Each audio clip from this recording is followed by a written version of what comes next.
You know the expression, when it rains, it pours? Well, we've got a lot of that going on, and of course, in Wisconsin, especially this year, that means two things. One of which being the literal thing that it means, which is every single time it rains, we get a ton of water. And it's not just raining once and then giving us a dry stretch, it's raining every day, every other day. Sometimes we get a 3-day stretch, but then it pours a foot all at once. So I've seen more flooding this year than anything else. There are people early in the spring that were saying, oh, we're gonna have a drought this year. This is the worst drought I've ever seen. It can't even get the dry part right. It just won't stop raining, ever.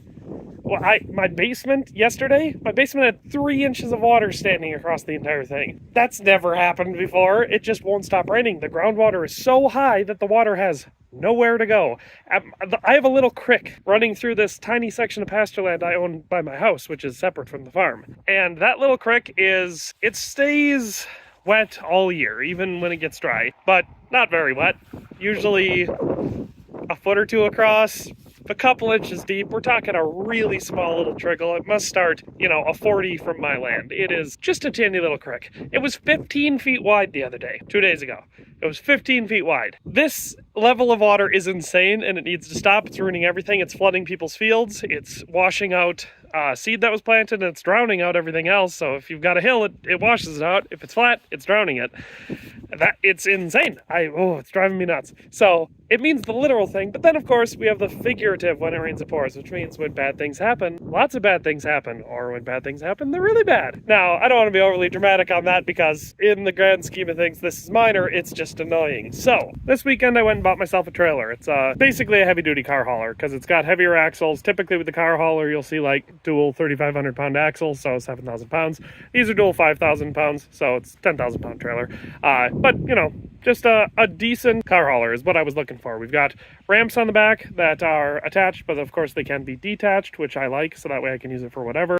We have a removable side on it, which is something I quite enjoy, so you can take out this section here, so if you want to put something on there with a forklift or with a skid steer, something you want to put something on with forks, or maybe you want to pop some ramps up on the side, and you can put 2 side-by-sides on there, one here and one over there, so you've got room for that to do things vertically. It's just very convenient to be able to pop that off. Maybe you have something that's just a little bit too long to fit in there. Well, you take this off and put it on there and then you're fine. It's a nice trailer. Got a toolbox on the front. Nice heavy duty center mounted jack. Nothing crazy about it. Wasn't very expensive. Deck's in good shape. Nothing's bent. I enjoyed the trailer. So I was all happy about that. I go pick it up on Sunday. Get home. Of course, with all this rainwater, I thought I could come up through the high section of my lawn, which is usually bone dry. So dry that grass won't even grow here most years.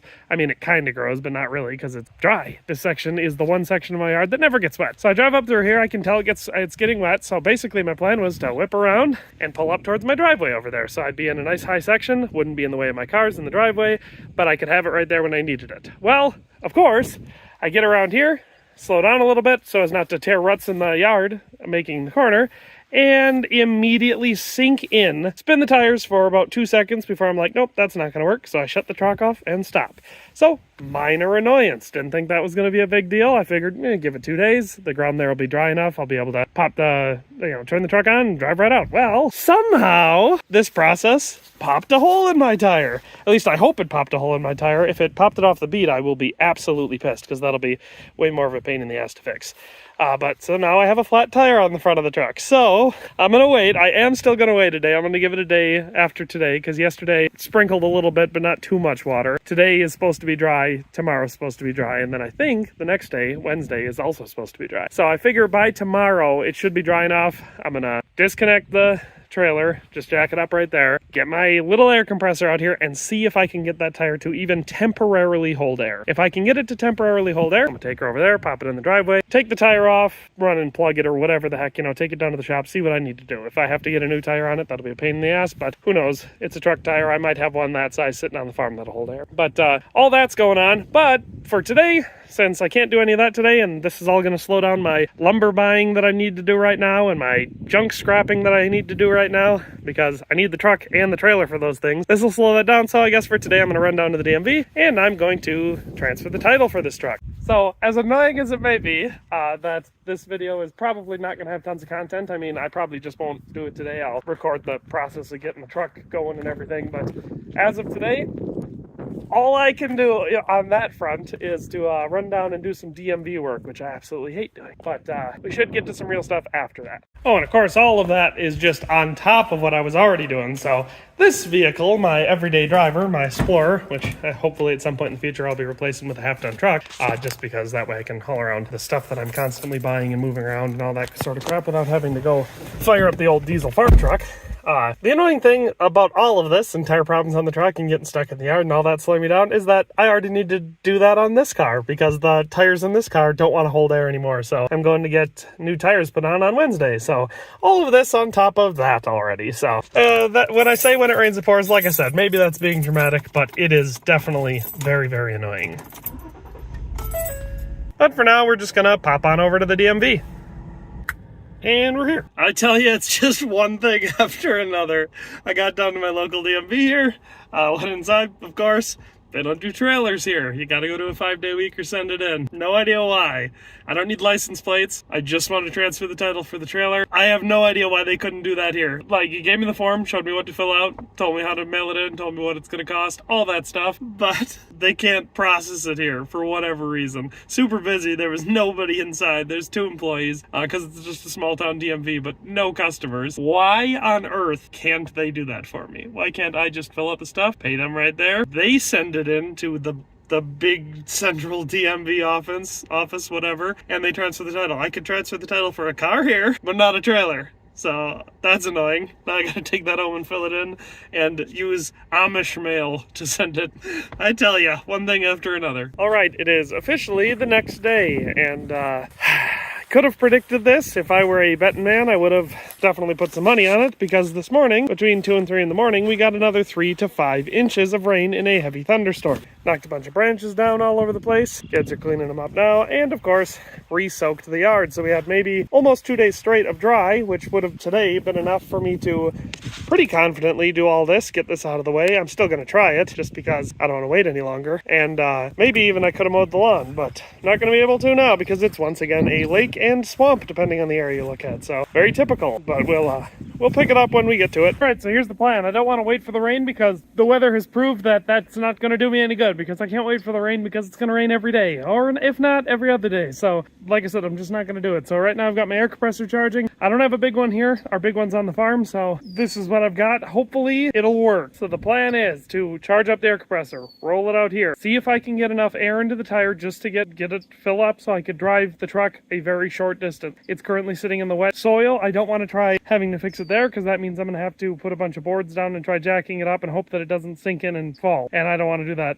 I'd at least like to get it over here on the gravel driveway. That's firm enough. So what I'm going to do, like I said, I'm charging the air compressor. Once that's full, I'm going to try to get some air in the tire. If I can get some air in the tire, I'm going to quickly try to start the truck up and drive the whole thing out. If I can't get it out right away, like if it doesn't drive straight out, if it even spins the tires a little bit, then I'm going to have to stop, jack up the trailer, take the trailer off, and just pull the truck out. I'd rather get it all out at once, so that way once I've got the tire replaced, I can just pull into the driveway, hook up to the trailer, and go. But the truck needs to, I got to fix the tire first. So that's the rough plan. First things first, we'll see if the tire will take air.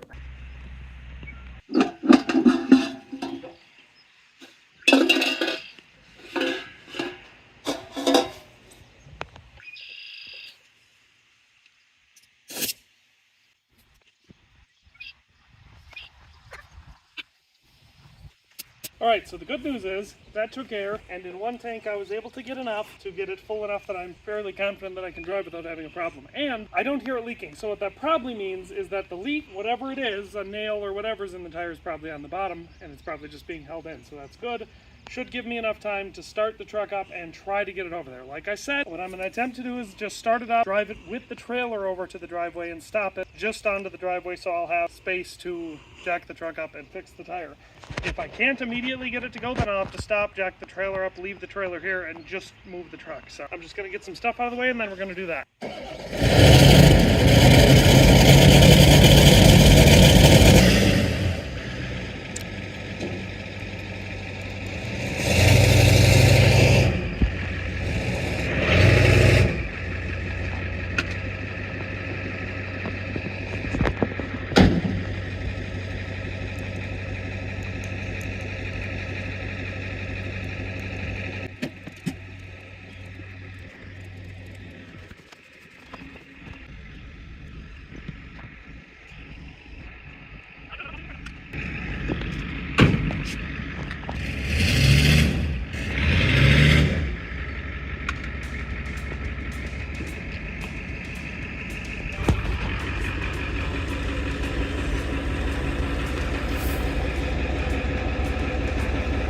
We got it out. What's at the trailer?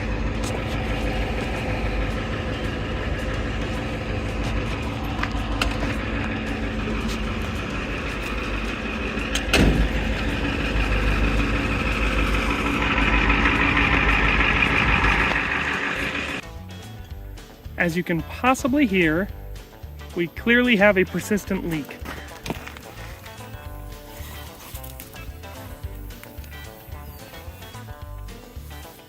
I'm not sure where. I'm not seeing a nail sticking out. Down to the driveway, and that's what's important, because now here on solid gravel, I can get my jack out here, get my jack stands, jack it up, get the tire off. I can take the tire in, get it patched or whatever if I need to get a new tire put on there, whatever the case may be, and then pop it back on. So that's all easy. All right, so on the bright side, we just got our new impact wrench. It's the new DeWalt half-inch impact. It's got 1,750 foot-pounds of break-off, or breakaway, I should say, torque. So it should be able to do this.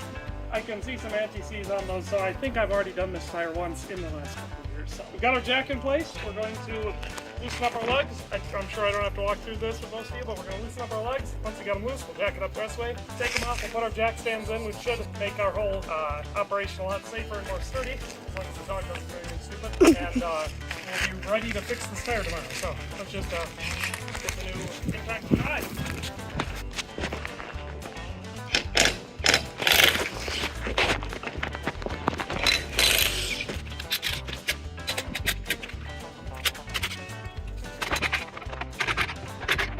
Alright, all came loose nice and easy. Now we're going to get it jacked up, put the stands under, and we'll be able to take it off.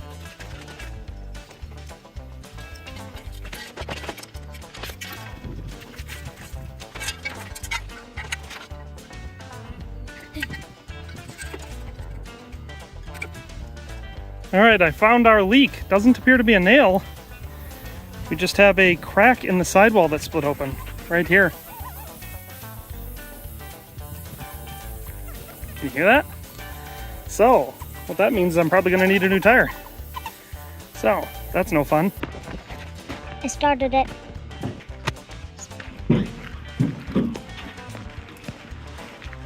Let's get my chair. It's called an audible. Since that's a sidewall leak and not just a nail hole, I'm going to go ahead and put the full-size spare on. Just because it might be a little while before I find, a tire that I don't feel too strongly about to put on this. So I'm just going to do this quick. It'll be better anyway. I didn't want to leave it overnight up on the jack stand, so.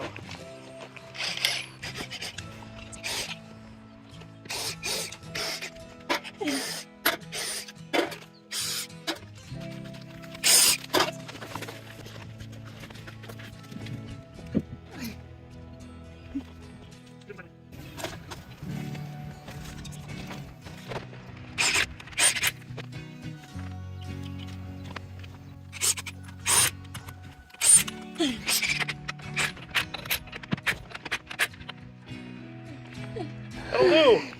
All right, I'm just gonna toss this one back. Got a little in my hand. Then we'll get our jack stands out. I feel a lot better about going under the car now that, or under the truck now. Go away, dog.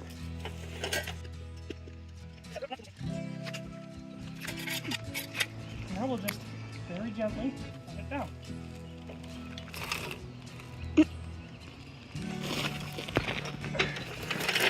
And there we go.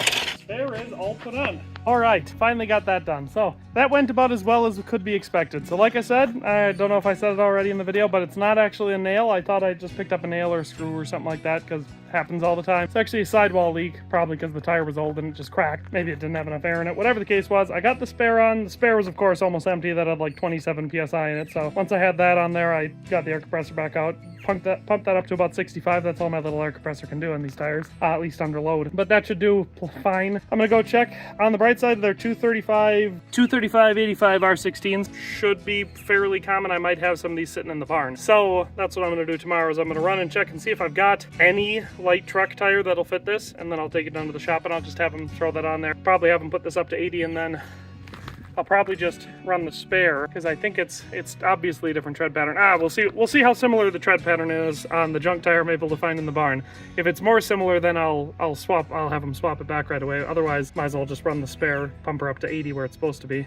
But anyway, that's all for today. Hope you enjoyed the video. I certainly didn't enjoy doing this. This was one of those things where it's just one thing after another, everything. I shouldn't say everything's going wrong. I got back with the trailer. The day had gone very smoothly so far. No speeding tickets. Up until that point, no flat tires, no mechanical breakdowns. The trailer was as expected. Paid what I wanted for it. All that. I get home and I get stuck in the yard. And I'm like, you know what? Something was gonna go wrong. That's a minor thing. Give it 3 days. Of course, I didn't see that we were gonna get flooded out again, but I figured give it a couple days, I'll be able to drive right out. The next day I look out the window, I'm like, that tire looks awful low. And I told my wife who was walking out the door, I was like, check that tire on the front. She's like, yep, it's flat. I'm like, of course it is. It couldn't just be the one thing. And then I couldn't transfer the title at my DMV. I ended up just doing that online and I sent in the stuff. Just so many things. Little things, they all pile up. But that's all for today. Like I said, hope you enjoyed the video. We'll see you next time.